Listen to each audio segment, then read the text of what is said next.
स्वागत है प्यारे बच्चों। आज हम 10वीं कक्षा के हिंदी विषय की पहली कविता भारत महिमा इसका भावार्थ देखेंगे। यह कविता जयशंकर प्रसाद इन्होंने लिखी है। प्रकृति ने हमारे देश भारत की रचना बड़े प्यार से की है। हमारा देश हिमालय की गोद में बसा हुआ है। हमारा देश सबसे पहले जागृत हुआ था और इसकी संस्कृति सबसे पुरानी है।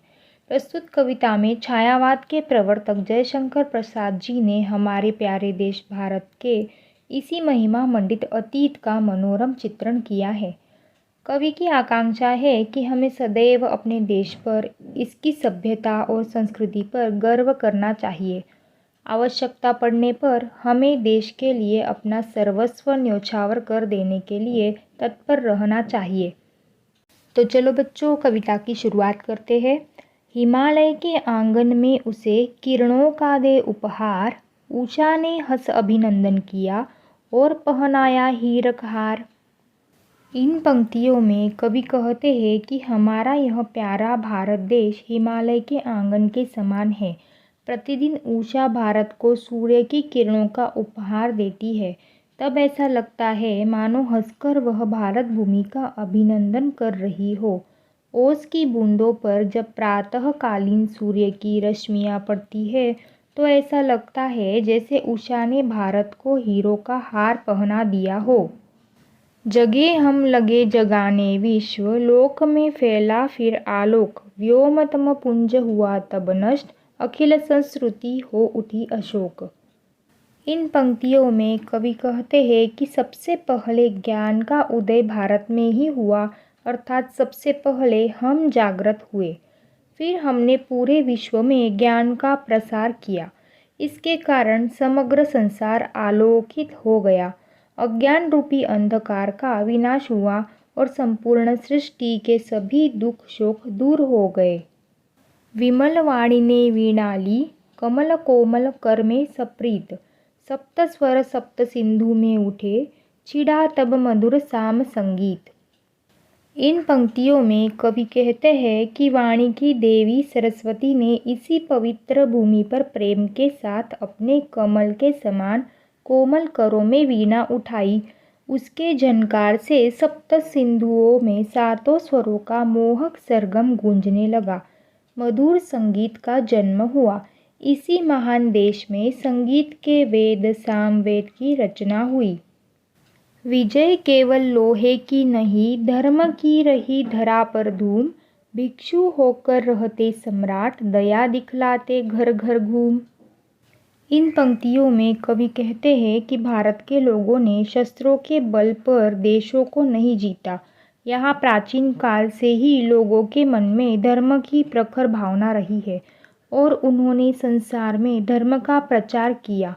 यहाँ गौतम बुद्ध और वर्धमान महावीर जैसे धर्म पुरुष हुए हैं, जिन्होंने विशाल साम्राज्य छोड़कर भिक्षु का स्वरूप धारण किया और घर घर घूमकर लोगों का कष्ट दूर करने का प्रयास किया, धर्म का प्रचार किया। यवन को दिया दया का दान, चीन को मिली धर्म की दृष्टि, मिला था स्वर्ण भूमि को रत्न, शील की सिंहल को भी सृष्टि। इन पंक्तियों में कहा गया है कि हमने मोहम्मद गोरी को पराजित करने के बाद भी दयापूर्वक क्षमा कर दिया। हमारे देश से ही चीन को धर्म की दृष्टि मिली। भारत के महान सम्राट अशोक ने अपने पुत्र महेंद्र और पुत्री संघमित्रा को बौद्ध धर्म के प्रचार के लिए चीन स्वर्ण भूमि अर्थात जावा और श्रीलंका भेजा। जावा और श्रीलंका के लोगों को पंचशील, अहिंसा, अस्तेय, अपरिग्रह, सत्य, ब्रह्मचर्य आदि के सिद्धांत मिले।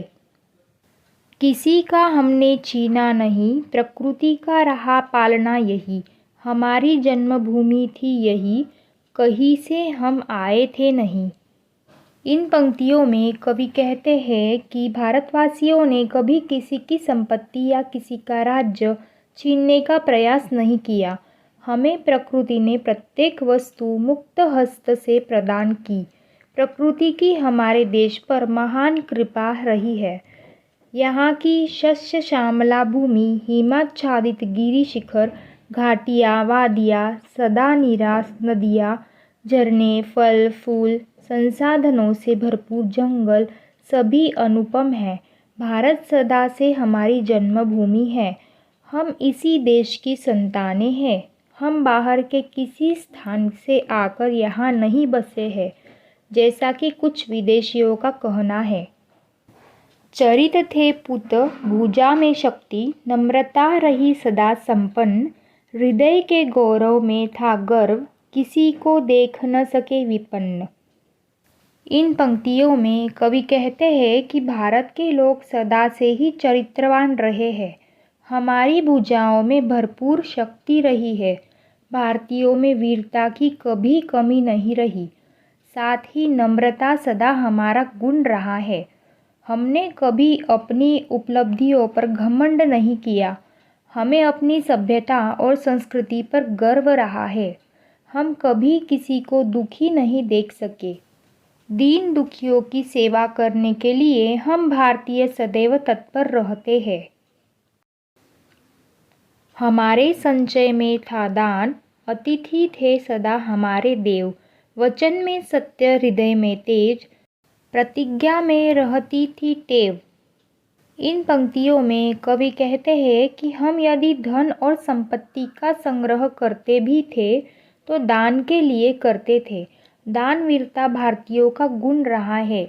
हमारे देश में अतिथियों को सदा देवता के समान माना जाता था। भारत के लोग सत्य बोलना अपना धर्म मानते थे। भारतीय सत्यवादी हरिश्चंद्र की संतानें हैं। हमारे हृदय में तेज था, गौरव था। हम सदा अपनी प्रतिज्ञा पर अटल रहते थे। प्राण जाए पर वचन न जाए, हमारा जीवन मूल्य रहा है। वही है रक्त, वही है देश, वही साहस है वैसा ज्ञान, वही है शांति, वही है शक्ति, वही हम दिव्य आर्य संतान। इन पंक्तियों में कवि कहते हैं कि आज भी हम भारतीयों की धमनियों में उन्हीं पूर्वजों का रक्त प्रवाहित हो रहा है। आज भी हमारा देश वैसा ही है। आज भी भारतीयों में वैसा ही साहस है। भारतीय आज भी ज्ञान के क्षेत्र में सबसे आगे है। आज भी हम पहले के समान शांति के पुजारी हैं। देशवासियों में वैसी ही शक्ति है। हम उन्हीं आर्यों की दिव्य संतानें हैं।